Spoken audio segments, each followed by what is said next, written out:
That's carried. Thank you. Item 5, the Metropolitan Strengthening Communities Fund. So this has been dealt with by way of a council workshop. We have a number of recommendations in front of us.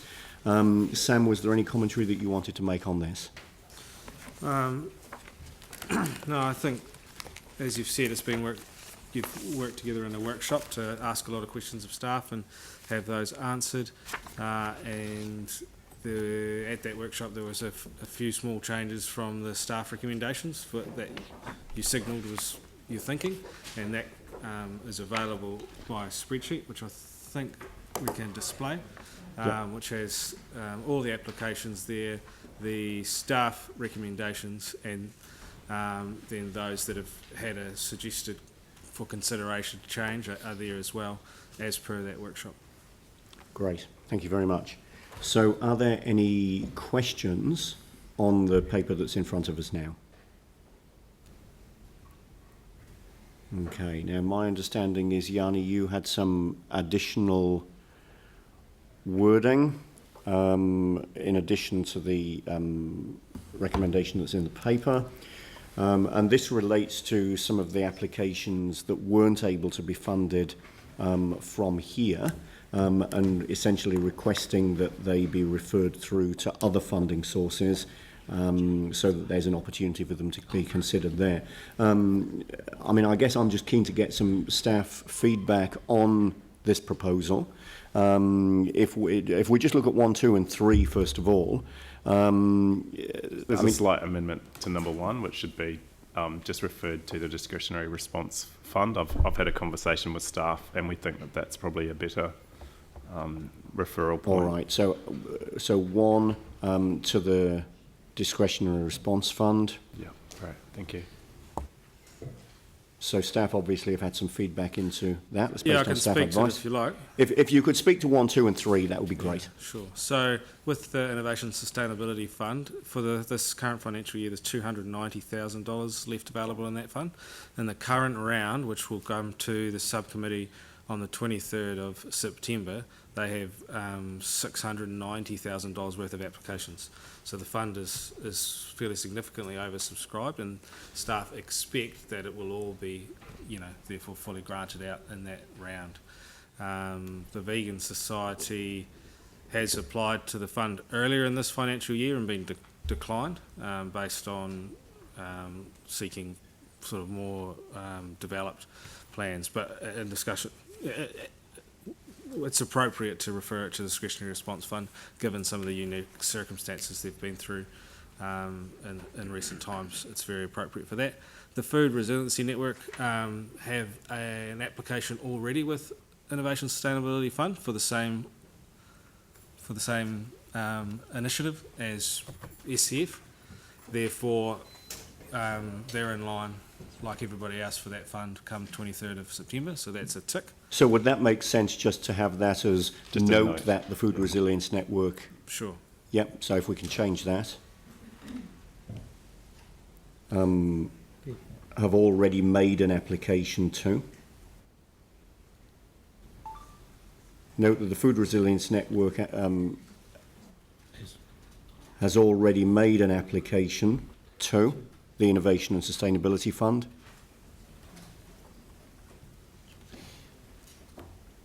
Note that the Food Resilience Network has already made, so we just get rid of the word funding there. Note that the Food Resilience Network has already made an application to the Innovation and Sustainability Fund, so that's already in train. And then the Keep Christchurch Beautiful one, item 3. Yeah, we can work with that applicant to prepare an application for the Resiliency Partnership Fund and again take them through that same process. So if that request is passed, is capable of being worked with, that's fine. And then we're asking for a memo. I was asking for a report back to the next council meeting. It's been changed. Yeah, I mean, my understanding is that a full report wouldn't be able to be prepared in the way that you'd want it in time for that council meeting. There was a suggestion that we could get a verbal update to the appropriate committee or otherwise a memo to council. The important thing is that we get the information. the important thing is we actually get a report. It was due in December 2018. It was again due in March 2019. We're now at nearly September 2019 with a number of things that we've agreed through that food action plan without any report. It's comical, really. We need to get a report back on the actions that are in it and what's been done.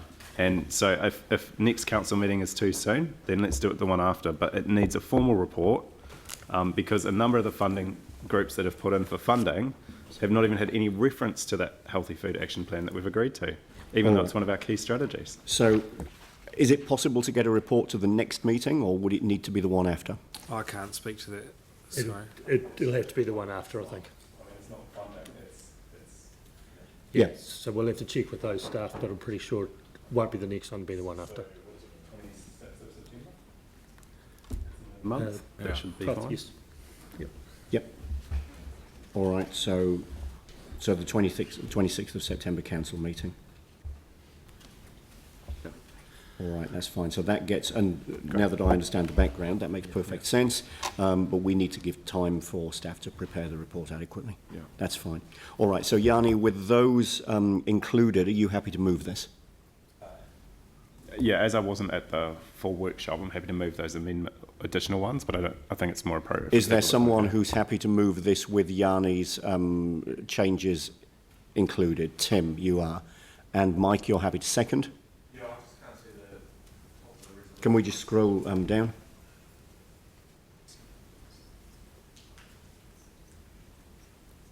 Okay, I just got a couple of quick questions. I'm happy to second it. I just want to double check that obviously attachment C has the amounts that came out of the workshop, not that was originally. So attachment C, just to confirm, reflects the amounts coming out of the workshop rather than going into the workshop. So the attachment C is the original matrix that you saw, and that's why in the wording in that resolution there's sort of two parts to it, where it says detailed in attachment C and as amended in the attached minutes. So as amended by the spreadsheet. Okay, so it's all in. So the details confirmed in in attachment C include the recommended, so we'll fund this organisation for this project, so it's got that level of detail in it. Yep. That's in the attachment.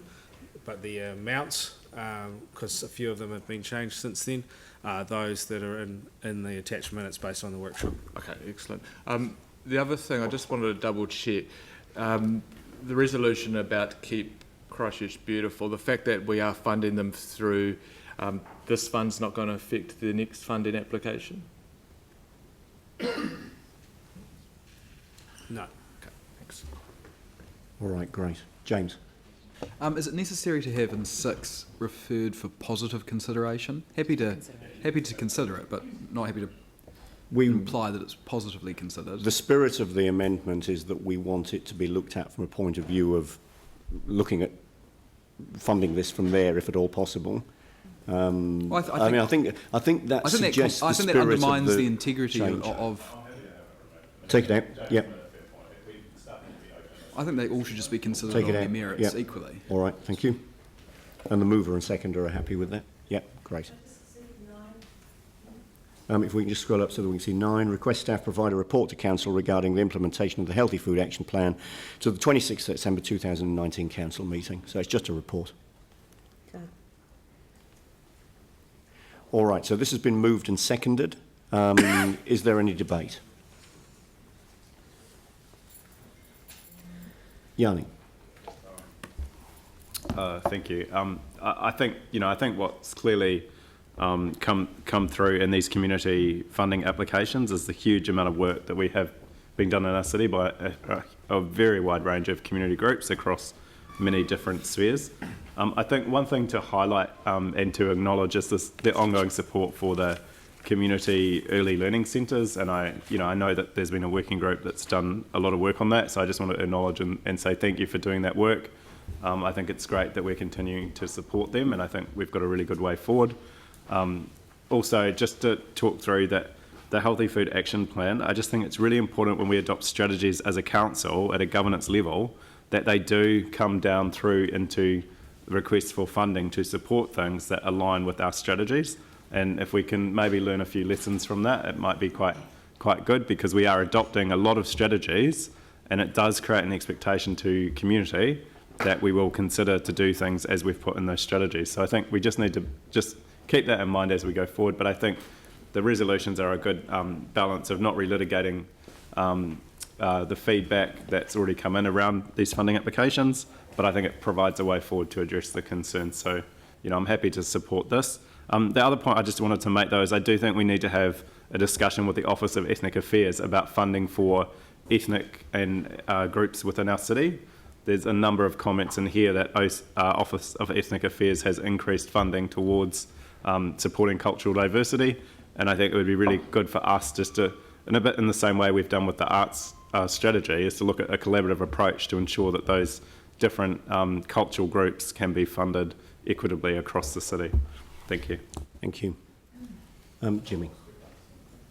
Jimmy. Yeah, because today this meeting actually is based on our workshop. We have a detailed, presentation from the staff. And I would like to follow the Yanni's point of view, particularly after those kind of mosque attack. We focus on to help all those not only the most in the community, but also for all those ethnic groups. But we can see still some of the ethnic groups be the miss out. Either is not meet our criteria or meet our criteria due to the funding's limit, and also some of its condition, particularly emphasize because the Ministry of Ethnic Affairs, they did have some of the funding, they can apply for. But my view, the council, we should take a positive way. Even that's true, we still need to have a positive coordinate with the Ministry of Ethnic Affairs to help those migrant group, because after the most attack, more or less those migrant group have anxiety depressed, particularly whether we are truly implementation of our multicultural strategy, give every person feeling of sense of belonging. This I still have a little bit hesitated, because particularly from granular funding, so we need to work collaborate positively with the ethnic affairs and also with the wider ethnic community. This is my inner being. Thank you. Pauline.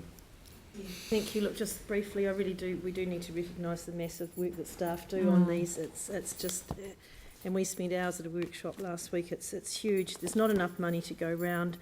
The other important thing is that when community groups, and all of these groups are totally full of volunteers, even though they may have some paid coordinators, full of volunteers, in a way, they rely on a council endorsement via a little bit of funding to give them that kudos with other funders. And so it's disappointing when some groups, as Jimmy just said, they are worthy, but they don't get the funding because there's not enough in the pot.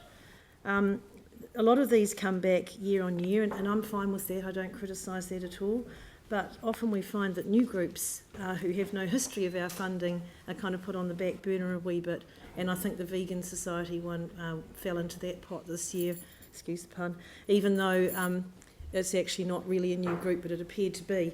Yeah, I just think a big ups to staff for all the work on this as usual, and for the councillors as well and all the hard work. And I'll be supporting the outcome today, even though it's sad that there are some that have missed out. But I do think that the resolution we have there is actually going to help to support some of the ones who've missed out. Thank you. Thank you. Tim, I'll come to you at the end, as you're the mover. Anne. I'd like to support what both Jimmy and Yanni have said about considering our strategies that we have in place, but also our memorandum of understandings that we have with different groups. We have a memorandum of understanding with our youth council, and that should be a lens through which we make decisions in terms of funding. So I would like to see in the future acknowledging the huge work that staff do, acknowledging the fact that there is so little in the pot compared to the need, but that to actually have a lens that we use that supports our strategies and our memorandum of understandings, I think would be consistent and would bring a lot more power and strength to what we're trying to do. So I will be certainly supporting this today. Thank you. Phil. Yes, I think this report shows just how strong our community groups are, and also how much actually they enhance our communities. And I guess it's a concern though to me, and I know to some others, that in fact that the funding request has never been bigger by the groups. But at the same time, each year, unfortunately, when it comes to our annual plan, we have reduced the amount of funding for these groups. And I think we need to take a good hard look at that. We can't and because there is so much advantage to be gained. We know that, for example, the investment of each dollar for the voluntary groups yields 10, the equivalent of 10. And we need to be, I think, more in our game to, at the time of the annual plan, to really look at how we can support these groups who we acknowledge now, and we're aware that some are missing out. And we checked carefully with the staff that none would actually, that we weren't funding in the category, certainly the category 2, would not survive. So, yep, I think it's been excellent work by the groups, but we need to keep our eye on this game. Thank you. Sarah. Yeah, just in quick response to that, is that 2 years ago that we as a council went through the Metropolitan funding process, really struggled with the number of requests, the amount of amazing work that the volunteer groups do in our communities, and the support that we could give them. And as part of the Metropolitan funding, we requested that 10% be added to make up for the drop in capacity of our funding over time in the draft long-term plan. And we went through that as a council, and in the end that funding was dropped during the long-term plan process. And now over the next 10 years our funding is due to decrease, both in real terms and non-inflation adjusted. But that's a decision that this council has grappled with and decided not to, even though some of us would have quite liked it. Thank you. Dion. Yeah, there's a lot of points that have been said around increasing funding, but I think the one thing that we're not looking at as well is how can we decrease the costs of a lot of these organisations. If you go through the matrix, a lot of them are doing events and doing things for their communities, and one of the big things that we keep getting asked about constantly is the compounding compliance costs that a lot of our communities are having. So we need to be thinking also of ways that we can work with our own organisation to actually reduce some of those costs. You know, for example, to do a traffic management plan could cost up to $5,000 for some of these community groups. You know, does that need to be the way? And we need to be thinking a bit more, strategically around there, so that all of these organisations may not need to ask for as much, and there might be more money to go around. Thank you. It never ceases to amaze me when we go through this process every year, the wide range and the huge number of very capable, very strong, very motivated, very passionate community groups that there are out there doing a huge amount of invaluable work across a wide range of activities and geographically across a wide range of communities right the way across the city and Banks Peninsula. I think a couple of very good points have been made. Looking at the applications in line with our strategies and along with our strategic priorities and strategic directions is clearly very important, and I'm sure that is reflected in staff's thinking as they look at these applications, but certainly it's something we should continue to focus on and make sure that we perhaps do increasingly. And of course this year once again it's been highlighted that there is a huge gap between the amount of money available for distribution and the value of the applications, the dollar value of the applications coming in. And of course that will be a matter that the new council could choose to look at in terms of the next annual plan and certainly the next long-term plan. And that would be the time to be making that decision. But I'd like to just conclude what I've got to say by thanking staff for what I know is a huge amount of work that's been done to prepare these applications and to support the workshop that we had a few weeks ago, and in fact the advice that's been provided today. I'd like to thank fellow councillors for a very collaborative approach to getting to what I think is the best result we're able to in the circumstances.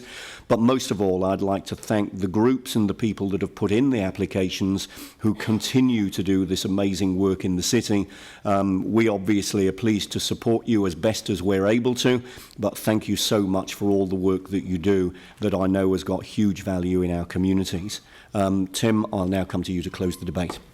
Thank you, Andrew, and thank you for basically saying everything I was going to, but that's life. Look, I will just say a couple of things. It is true that there's a huge amount of work that our staff do, but they're also at the coalface of these organisations and have to talk to them when they don't get what they require or miss out. So that's an incredibly hard phone call or face-to-face meeting. So I just want to thank our staff for that, because it's never easy, and I really respect you for that. So thank you, and I'm sure my colleagues do as well. The comment with regards to action plans, strategies and memorandum of understandings, I think that we as councillors have to support our staff and perhaps working with them to look at how perhaps we can bundle some of these groups up, and the Healthy Foods Network would be a really good one, with the Vegan Society being a new society and the vegetarians. Is there a way that we can bundle these up? There may not be, but there may be a way to do that. With regards to traffic management plans were mentioned, there are costs to running this organisation, and that someone has to pick that up. So we could drop the cost to a community group, but that's a cost that is picked up by the organisation, which is reflected in the rates. So there's no way to get around a cost. However, there is a way to look at the standard required. And I think that if you look at the traffic management plan, which is a really good example, the difference between Australia and New Zealand is quite interesting, and we are quite stringent in Christchurch. So maybe there's a way we can look at it with regards to that and work with our staff and our community groups requiring those things with that. We talked, a number talked about the reduction in funding through the LTP. This is always really hard, and there has been a reduction over time. But when we sit around, and we have all been involved, none of us were actually missing, talking about the LTP, this money has gone somewhere, and we do have to run the city. And as Andrew said, these groups do amazing things and are the oil that makes our communities really work under pressure, and we do have to support them. So what I would ask is that some of these groups, and some right across the funding genre, whatever it is, when they have success and they want to expand, maybe they should just, our staff should just say to them, hey, look, we do not have extra money, and if anything, it's shrinking. So think twice before you make a further application for larger sums. And that's right across the board, because, to my mind, there are some wonderful groups that aren't getting what they require. There are some groups that aren't getting anything at all. So how can we increase to others who want to expand? It's really hard. It's hard for you guys, but that would be my message. So I'm really, really thankful to the work you've done. I really empathise with you with regards to those face-to-faces, going back to those organisations to say, you haven't been successful, you haven't got what you need. And I really appreciate and respect that. So with that, I'm really happy to move this. Thank you. That's great. So I'll put the motion. All those in favour say aye. Against? That's carried. Thank you.